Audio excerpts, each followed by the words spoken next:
Hi everybody in the world, wherever you may be. It's Alex again from the Remote Work Life podcast. I have a really special guest with me today.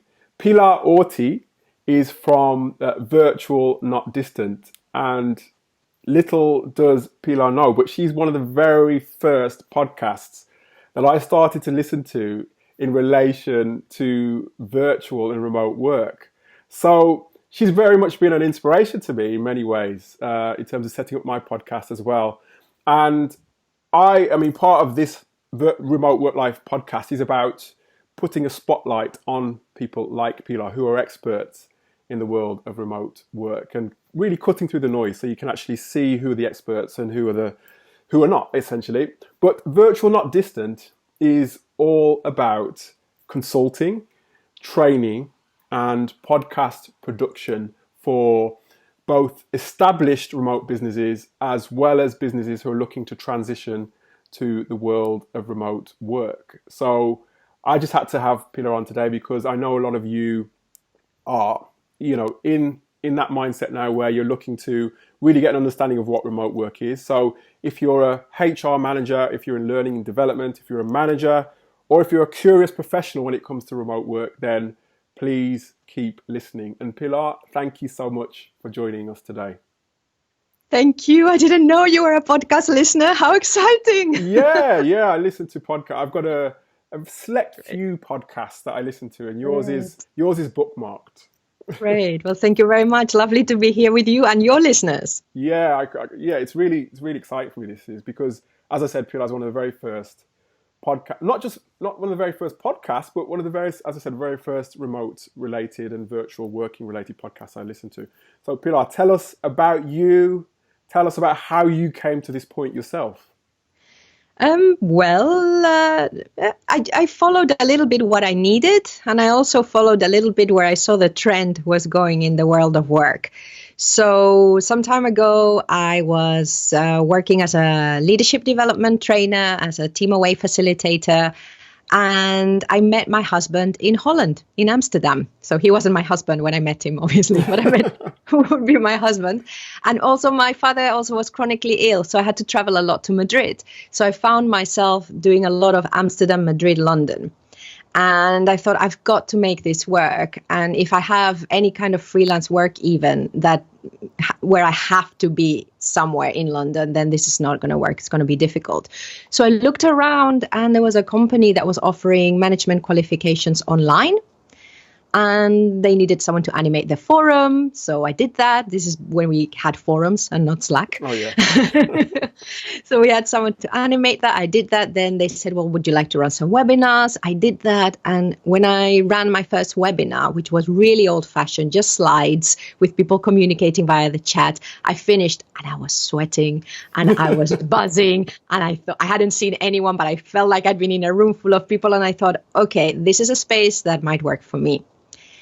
And then on the side, I was blogging, and I'd been writing stuff around leadership, and, it was okay. But then when I started to blog actually under Virtual Not Distant, which was the name of a book that will never get written, I noticed that those blog posts were getting traction, that they were getting comments, that they were getting interest.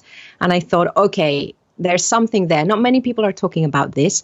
Not many HR professionals seem to be willing to incorporate technology into what they do. Not many trainers. Really, everyone's still very much in the room person. So that's how I went. So eventually I thought, okay, there's a business opportunity here, and I'm still here. so yeah, that's my story. Something's working. Well, lots is working, because obviously we're in a world now where the trend for remote work is on an upward trajectory.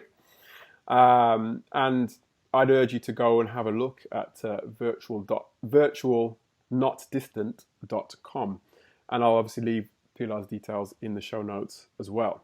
But Pilar, I'm curious. I mean, as you're here now, and I've got in front of me, I've got a few questions for you, as you could probably imagine. In terms of so your whole, I suppose, journey towards remote work came about because of problems that you were experiencing yourself.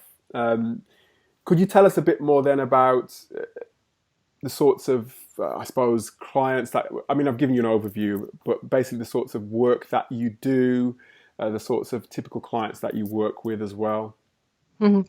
So, as always, there's a broad range depending on what I'm doing, but it's usually mainly in the UK, it's been people who are making that transition, who are starting to learn how to work together. So, an obvious one is just in-house workshops where the managers, the team of managers, need not only to spend some time reflecting on how they need to change their leadership practice, but also how they can best use the technology that is available to them, and also whether they can find a shared way of working.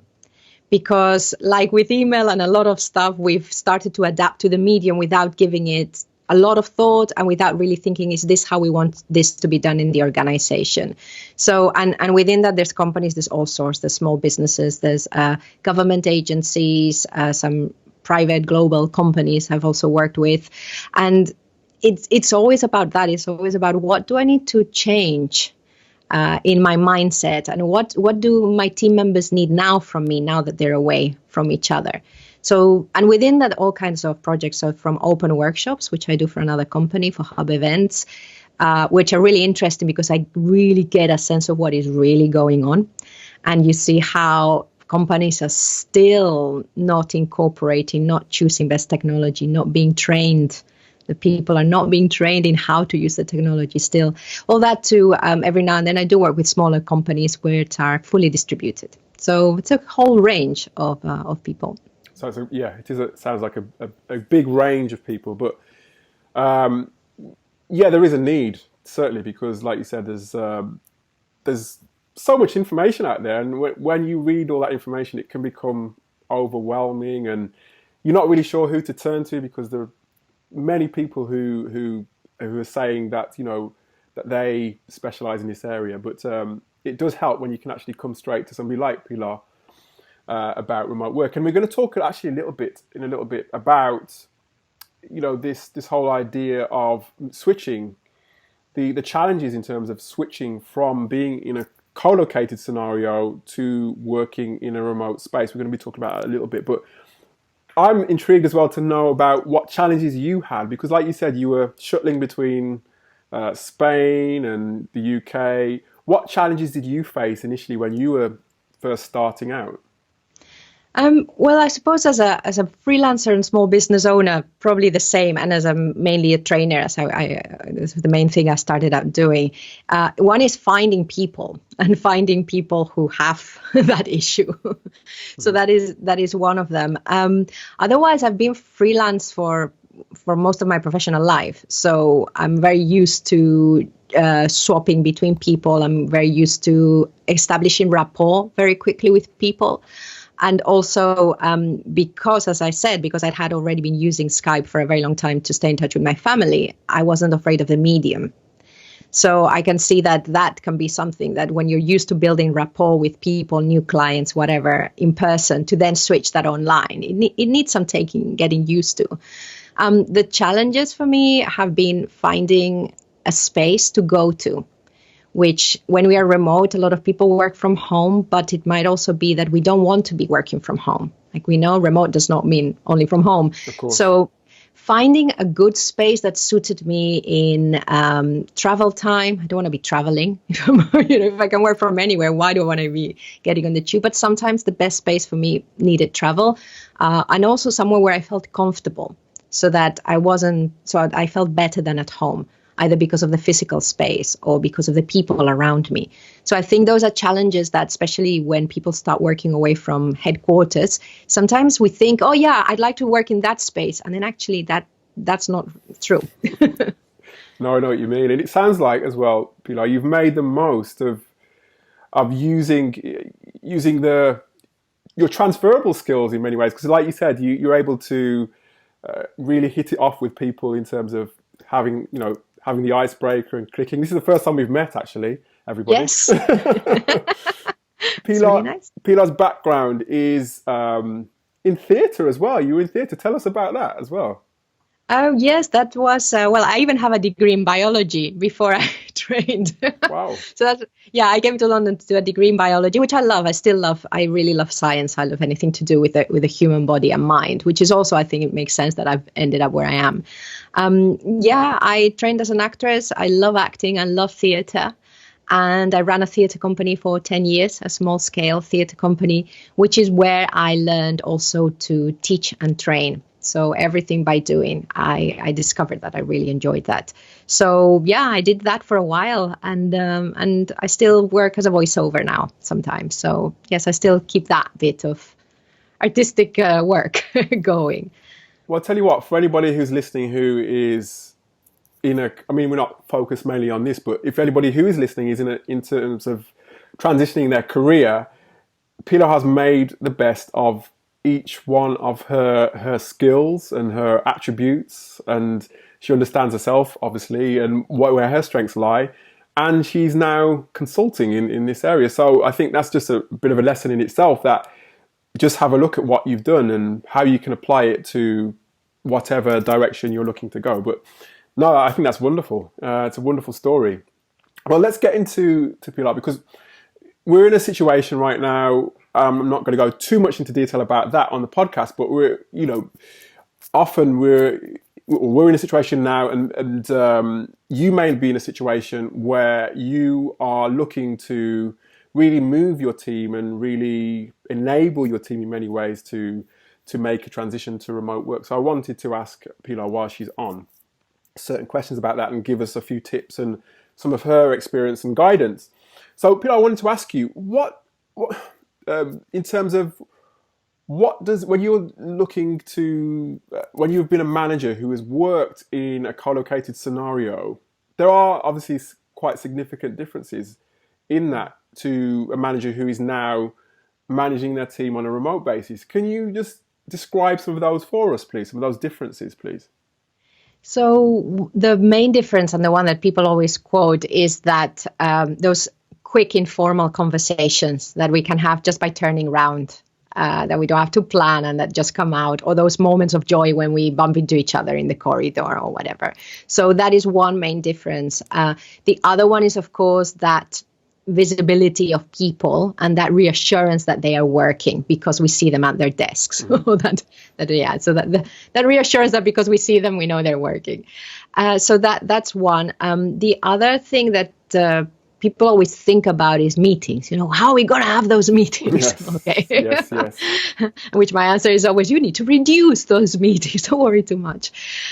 So I think those are the three main things, and also how to keep that spirit of that team spirit going. And something also that also changes is the way that you advocate for your team, because if a team is in an organization, or if an organization mainly has people co-located, then we see people from other places in the organization. Often we might comment what we're working on, and then the work of the team is visible in that way. However, when we're away from each other, we also might lose that connection with the organization. And that's also something that the manager, as advocate for the team, needs to be thinking about. And as manager, because I suppose trust is very much a part and parcel of what you're talking about there as well. But as a manager, what should I be looking to do? What does my new role look like in terms of managing my once co-located team to my, now remote team? Yeah. So yes, and that's interesting in itself, because it suddenly, okay, what am I here for? So, okay, am I here to check that everyone is working? Well, probably not, but actually you probably are there to support people, to make sure they have access to the information and contacts that they might need. So it's almost, you start to adopt the role of facilitator, the role of coach, in the beginning, the role of ecosystem manager or ecosystem DJ, making sure that you've got all the systems in place so people can communicate as easily as possible.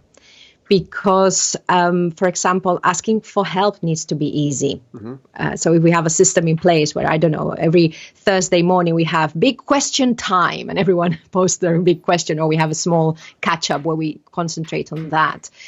So it's really about understanding that we've got the technology in place with the right process and the right behavior so that our teams can communicate. So I suppose that we stop being the supervisor as much, but we start being the coach, help people to really learn to solve problems by themselves, because distance means sometimes that we need that a bit more. That making sure the team stays connected and cohesive, and as I was saying earlier, that advocate for the team. And in terms, I mean, there may be some managers who are struggling with this in terms of, and you kind of hinted on it in your first answer around, what the differences are, but there may be some managers struggling with actually letting go almost. Do you know what I mean? It's just because obviously you can't, like you said before, you can't see what they're doing, you can't hear the conversations that they're having. How do you sort of do that sort of thing? I mean, I've got ways in which I would do it, but what would you say? And that's very important. The first thing is to notice that we're doing that, and to then avoid replicating that, because now we can replicate that. We can make people be there. We can ask people to change the status every time they're at the computer. we have these awful programs, which I haven't heard about for ages, that monitor your keystrokes and stuff like that. Yes. So we really have to be careful that a lot of what we're introducing is to enable communication between team members, and not for us to make sure that everyone is working, like you're saying. So the self-awareness is the first piece, and then make it more about seeing the work rather than people working. How can you make that work visible? Is it about having completion of tasks visible so everyone can see it? Because knowing what everyone is doing in the team is good for the whole team, not just for the manager. And taking a step back. And if we're having open conversations, for example, in Slack, making sure we're not reading everything every day and butting in all the time. In a way, now you need, with the tech as it is, unless you're careful, it can actually spark that again. It can spark that, I can control because now I can see everything. Exactly, yeah. Yeah, so it's really every interaction and every time we're checking in on someone, just stopping and thinking, actually, is this for the team member and the team and the work? Or is it just for me? And to try and be, not as self-centered as we can. What were you thinking about? Well, what I was thinking is really that I think you have to. I mean, not everybody works in the same way, do they? Yes, you're right. Some people may need more than others, more in terms of interaction, or more in terms of meetings or meetups, for example. So in a way, you have to be more involved with the people that you work with, but kind of understanding each person's needs individually. So once you know your team better, and I suppose working remotely is going to force you to know your team a bit better. Once you know their needs, then you can then understand how to best serve their needs, and how you can help them with their work or help them with their daily tasks or whatever it may be. So it's really getting a real understanding, I would have thought. Yeah, and you really, like you say, it's the irony that if we're going to be working through technology, we need to understand the person even better. And like you're saying, and also making sure that there is that balance in the team. There will be times that team members want to be knowing what everyone is doing and want to be talking together, but also making sure that they have the time to have time to work on their own. And time to relax and relax. What I mean by relax is and reflect and have time to think on their own. And that balance is really important. Yeah. And what kind of questions? Because again, each person has their own, their own barometer in terms of what stresses them out and what doesn't stress them out. Yes. Sometimes questions can stress people out, can't they? I guess. But at the same time, when you're working, you want to be there for your team, but you don't want to be there too much, if you see what I mean. So what kind of questions can you ask your team to make sure that they're okay without being on top of them, I suppose? Well, as you said, it will really depend on the individual. Yeah. But I think, so I'm going to share a framework that I really like that helps a lot. And it's not really about asking questions, but it's about creating that framework. So Johan Lilich from Freist.it came up with this thing called direct. And it's, okay, let's, what what kind of have you made a decision lately that can impact the team? Have you had any insights lately? Have you had any results that you're particularly proud about? Are there any emotions that have been particularly strong or different lately? Have you made any connections lately that might help the team? Any contacts? Are you going through any troubles? And I've added, is there anyone you would like to thank at the moment? And that spells direct.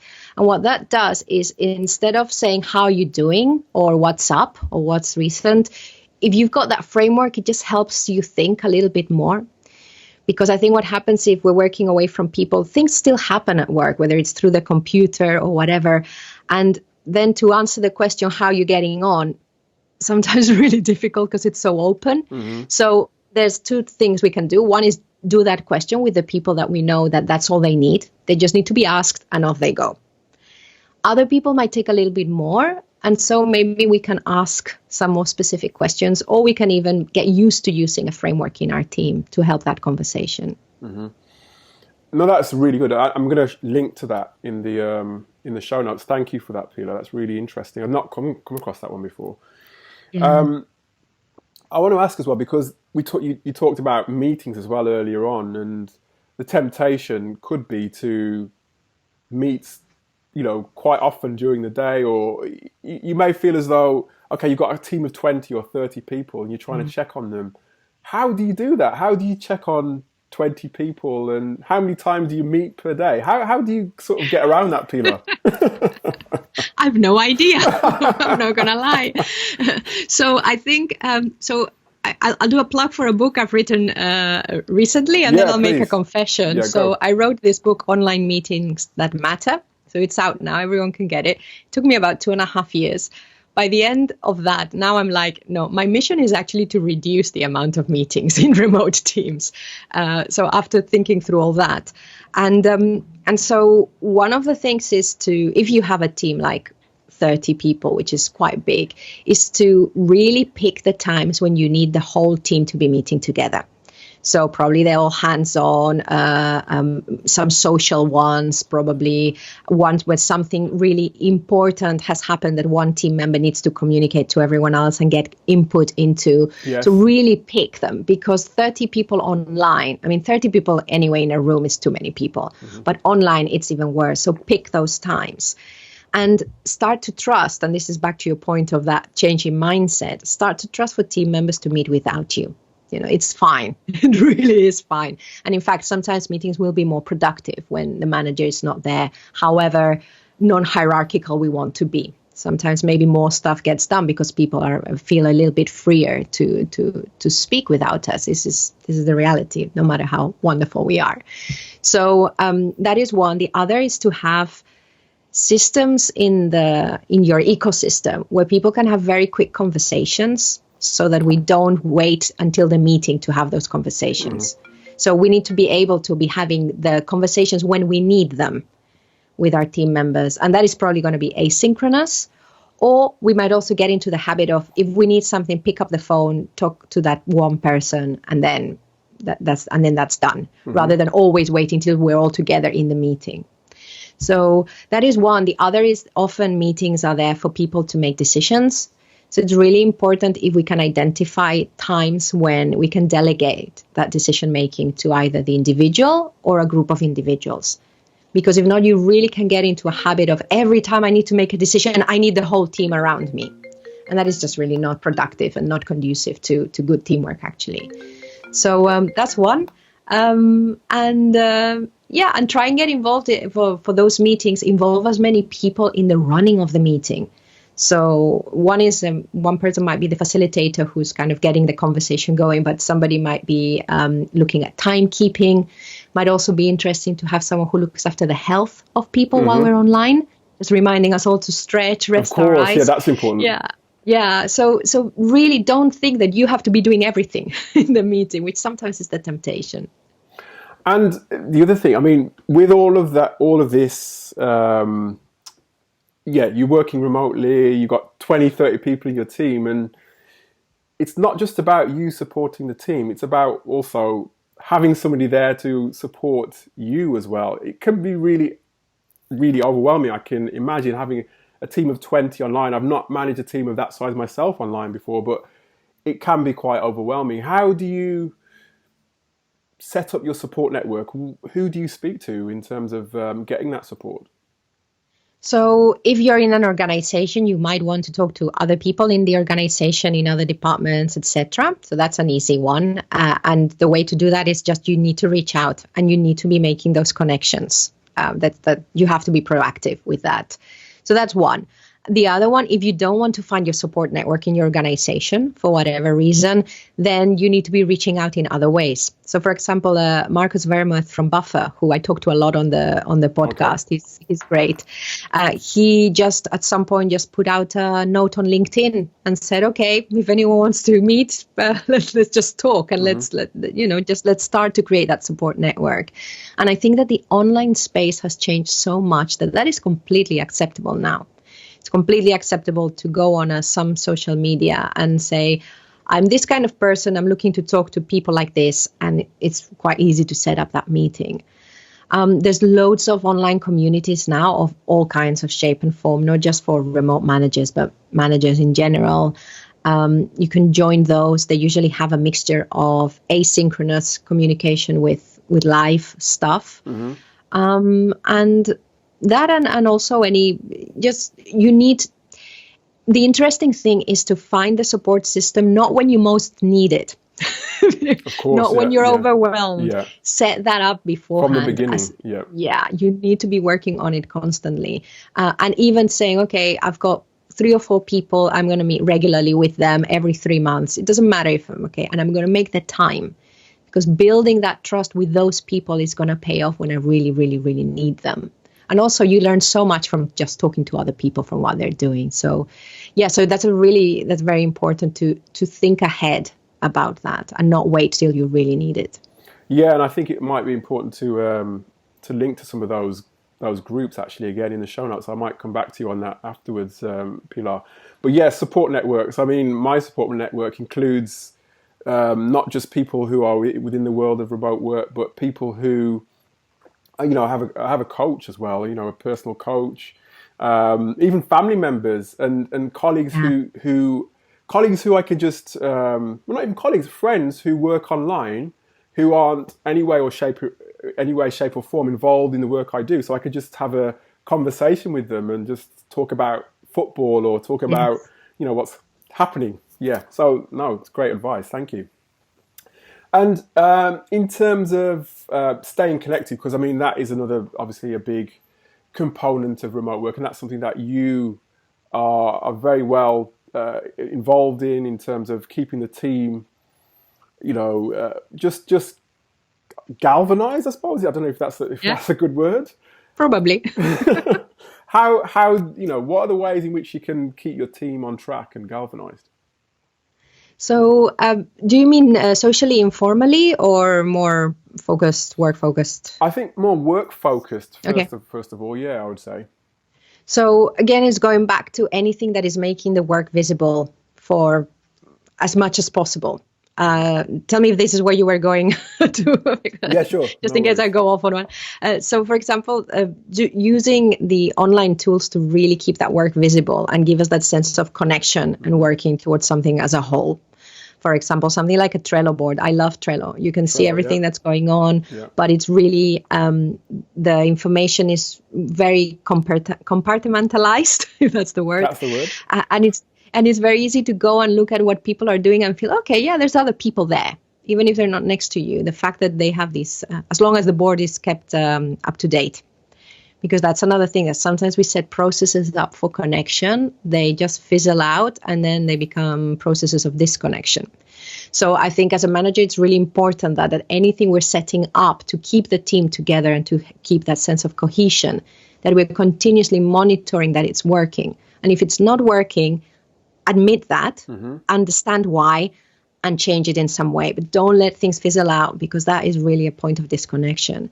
Is that the kind of thing you were... Absolutely, yeah. That's for example? Spot on, yeah. That is spot on. And what I'd actually say as well, on top of that, it's not all about work, is it? Because, yes, you're here to do work. Well, we're not here to do work, but we're talking about doing work, so that's important and the best ways to get work done. But we can't be working all day long, and we've got to have a bit of downtime here and there. And as remote workers, what we tend to do is overwork, if nothing else. So we need to get out of the habits of doing that. How can we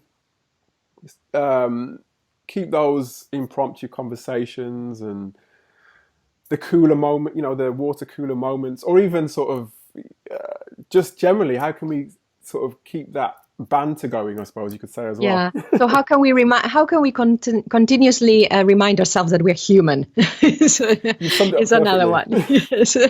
and yes, and that there is more about us than what we see through our tasks, I think. Yes. So one thing is, at the moment, almost so many people are online now more than they were, for example, a month ago. A lot of people are doing, as they're forced to work from home, they are setting up drinks, coffees, gym classes, Zumba classes, everything is happening. So this is very interesting, because this is the one thing that the remote community has always done, which is have virtual coffees.